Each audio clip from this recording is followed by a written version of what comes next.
Bonjour, c'est un plaisir de vous revoir. Dans cette vidéo, nous allons apprendre comment un levier de première classe nous permet de soulever ou de déplacer une charge avec moins d'effort.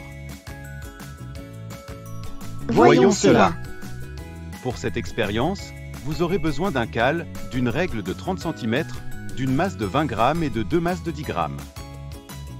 Pour l'installer, utilisez le cal comme pivot et placez-le sous la marque des 10 cm de la règle. Ensuite, placez la masse de 20 grammes à 0 cm. Notez que la masse de ce côté de la règle est la charge.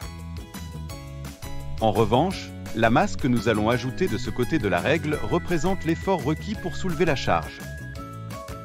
Notre règle est désormais un levier de premier ordre. Nous allons maintenant ajouter les deux masses de 10 grammes à la barre des 20 cm. Observez ce qui se passe.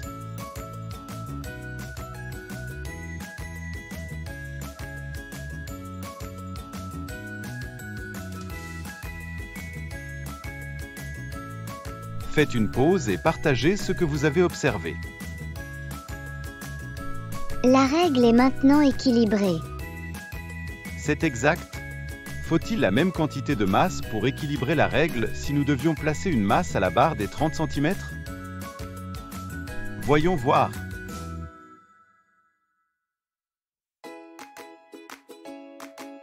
Faites une pause et partagez ce que vous avez observé. Non, il ne nous faut plus que 10 grammes de masse pour équilibrer la règle. Oui, à 20 cm, nous avons besoin de 20 grammes de masse pour soulever ou équilibrer la charge sur la règle.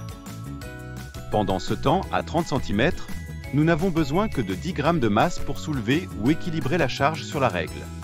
L'effort requis à la barre des 30 cm est la moitié de l'effort requis à la barre des 20 cm. En général, les résultats nous montrent que lorsque la distance entre la force et le pivot augmente, nous avons besoin de faire moins d'efforts pour soulever la charge. C'est ainsi qu'un levier de première classe nous aide à travailler. Excellent travail d'avoir terminé la vidéo. J'espère te voir bientôt.